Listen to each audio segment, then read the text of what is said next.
Raising Holy Catholic Kids by Don Bosco. Number 4, Raising Holy Catholic Kids by Don Bosco. Every evening after the usual prayers and before the children go to bed, parents should offer a few kind words in public, giving some good advice or counsel regarding things to be done or avoided. Oh, galing. Every evening, when after the usual prayers, before the children go to bed, you should offer a few kind words in public. In other words, all the kids should be seeing, hearing you say something good. It says few kind words. If in the whole day you've never said a kind word to your kids, now is the time to start giving them every night. It's called the Don Bosco good night speech. A kind word to all the members of the family. In other words, you as a parent, you need to work on saying kind words. Because if you're not used to and you just grunt or you just complain, then as a parent you need to study. There's internet, there's really no excuse how to say kind words. You can say kind words, and this is done at night when the world is quiet na, the house is quiet na.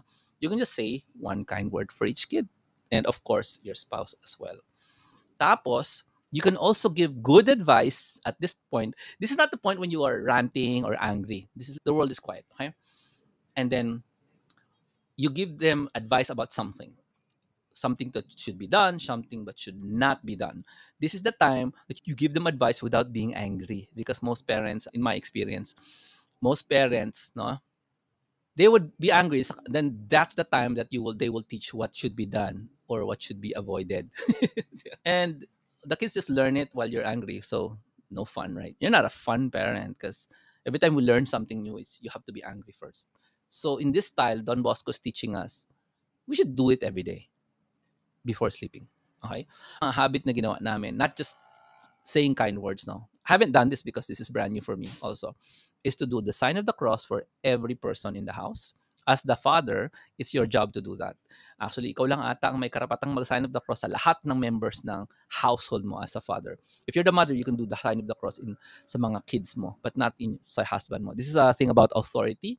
If you don't know about authority, may internet na, pwede ka mag-Google, no?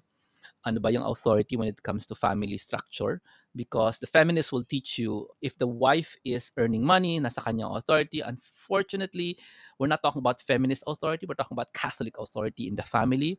The father has been given the authority first by God in the Catholic Church. Ikaw ang pwedeng mag-sign of the cross. Siyempre, pag naging single mom, wala nang tayong magagawa kasi wala ka ng spouse na pwedeng i-bless as a single mom.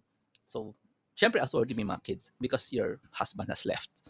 Okay? Pero siya authority to do the sign of the cross sa forehead ng mga. So, that is a great technique na pwedeng mong gawin in raising holy Catholic kids and blessing your family. Okay? Ditong advice or sharing si Derek. Every evening, I read them Lives of Saints stories. They do look forward to it every night. Very good yan. Standard nga dati na meron kang Lives of Saints sa bahay. Dati yon. Now, with internet, you can just play a video. Well, the Indians have made so many Lives of Saints, Indian YouTubers, na cartoons na pag play mo, tapos pumunta ka sa Wikipedia, ito yung nakakasulat dun sa Lives of Saints, yung laman ng Wikipedia. Possibly mali. Pero we do this a lot. We do read Lives of Saints, lots of them. If you cannot find the Lives of Saints in bookstores, I suggest hanapin mo yung Don Bosco sa inyo because they do sell 20 peso, sometimes free pa nga, Lives of Saint books. Daming saints di mo kilala. Sobrang daming saints. Catholic pa lang yun. And the reason why we read Lives of Saints is because proven na sila. Now, you cannot be a canonized saint sa Catholic Church, by the way, if you have not done at least 2 miracles. Okay? Naintindihan mo? Okay. So, proven na friend of Christ sila. By the way, that's what a saint is, a friend of God, no? So, maganda talaga na we teach the kids or we let the kids read the Lives of Saints, or you read to them and then the next evening they read to you aloud the Lives of Saints. Tama naman ang sinabi, and this is one thing you can invest in Lives of Saint books. In Don Bosco, they are both free and 20 pesos.